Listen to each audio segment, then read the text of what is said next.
اور ہم نے داؤد اور سلیمان کو علم بخشا، اور انہوں نے کہا کہ اللہ کا شکر ہے جس نے ہمیں اپنے بہت سے مومن بندوں پر فضیلت دی۔ اور سلیمان داؤد کے قائم مقام ہوئے اور کہنے لگے کہ لوگوں، ہمیں اللہ کی طرف سے جانوروں کی بولی سکھائی گئی ہے اور ہر چیز عنایت فرمائی گئی ہے، بے شک یہ اس کا صریح فضل ہے۔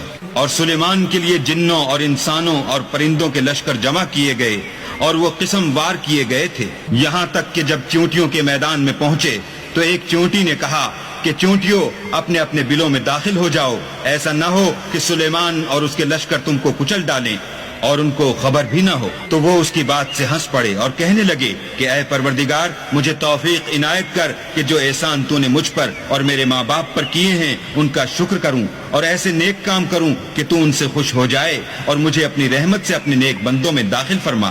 اور جب انہوں نے جانوروں کا جائزہ لیا تو کہنے لگے کیا سبب ہے کہ ہدہد نظر نہیں آتا؟ کیا کہیں غائب ہو گیا ہے؟ میں اسے سخت سزا دوں گا یا ذبح کر ڈالوں گا یا میرے سامنے اپنی بے قصوری کی دلیل صریح پیش کرے۔ ابھی تھوڑی ہی دیر ہوئی تھی کہ ہدہد موجود ہوا اور کہنے لگا کہ مجھے ایک ایسی چیز معلوم ہوئی ہے جس کی آپ کو خبر نہیں، اور میں آپ کے پاس شہر سبا سے ایک یقینی خبر لے کر آیا ہوں۔ ابھی تھوڑی ہی دیر ہوئی تھی کہ ہدہد موجود ہوا اور کہنے لگا کہ مجھے ایک ایسی چیز معلوم ہوئی ہے جس کی آپ کو خبر نہیں، اور میں آپ کے پاس شہر سبا سے ایک یقینی خبر لے کر آیا ہوں۔ میں نے ایک عورت دیکھی کہ ان لوگوں پر بادشاہت کرتی ہے اور ہر چیز اسے میسر ہے اور اس کا ایک بڑا تخت ہے۔ میں نے دیکھا کہ وہ اور اس کی قوم اللہ کو چھوڑ کر آفتاب کو سجدہ کرتے ہیں، اور شیطان نے ان کے اعمال انہیں آراستہ کر دکھائے ہیں اور ان کو رستے سے روک رکھا ہے، بس وہ رستے پر نہیں آتے اور نہیں سمجھتے کہ اللہ کو جو آسمانوں اور زمین میں چھپی ہوئی چیزوں کو ظاہر کر دیتا اور تمہارے پوشیدہ اور ظاہر اعمال کو جانتا ہے، کیوں سجدہ نہ کریں؟ اللہ کے سوا کوئی عبادت کے لائق نہیں، وہی عرش عظیم کا مالک ہے۔ سلیمان نے کہا اچھا ہم دیکھیں گے تو نے سچ کہا ہے یا تو جھوٹا ہے۔ یہ میرا خط لے جا اور اسے ان کی طرف ڈال دے، پھر ان کے پاس سے پھر آ اور دیکھ کہ وہ کیا جواب دیتے ہیں۔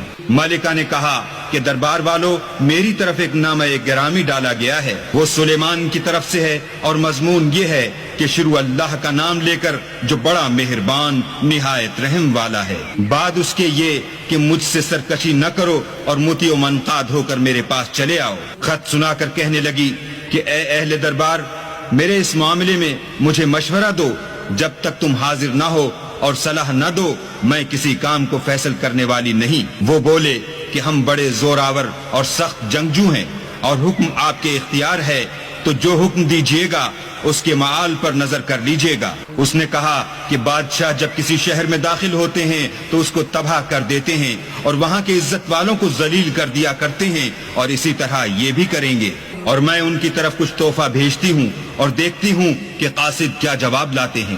جب قاصد سلیمان کے پاس پہنچا تو سلیمان نے کہا کیا تم مجھے مال سے مدد دینا چاہتے ہو؟ جو کچھ اللہ نے مجھے عطا فرمایا ہے وہ اس سے بہتر ہے جو تمہیں دیا ہے۔ حقیقت یہ ہے کہ اپنے تحفے سے تم ہی خوش ہوتے ہوگے۔ ان کے پاس واپس جاؤ، ہم ان پر ایسے لشکر لے کر حملہ کریں گے جن کے مقابلے کی ان میں طاقت نہ ہوگی، اور ان کو وہاں سے بے عزت کر کے نکال دیں گے اور وہ ذلیل ہوں گے۔ سلیمان نے کہا کہ اے دربار والو، کوئی تم میں ایسا ہے کہ قبل اس کے کہ وہ لوگ فرما بردار ہو کر ہمارے پاس آئیں، ملکہ کا تخت میرے پاس لے آئے؟ جنات میں سے قوی ہیکل جن نے کہا کہ قبل اس کے کہ آپ اپنی جگہ سے اٹھیں میں اس کو آپ کے پاس لا حاضر کرتا ہوں، اور مجھے اس پر قدرت بھی حاصل ہے اور امانت دار بھی ہوں۔ ایک شخص جس کو کتاب الہی کا علم تھا کہنے لگا کہ میں آپ کی آنکھ کے جھپکنے سے پہلے اسے آپ کے پاس حاضر کیے دیتا ہوں۔ جب سلیمان نے تخت کو اپنے پاس رکھا ہوا دیکھا تو کہا کہ یہ میرے پروردگار کا فضل ہے تاکہ مجھے آزمائے کہ میں شکر کرتا ہوں یا کفران نعمت کرتا ہوں، اور جو شکر کرتا ہے تو اپنے ہی فائدے کے لیے شکر کرتا ہے، اور جو ناشکری کرتا ہے تو میرا پروردگار بے پرواہ اور کرم کرنے والا ہے۔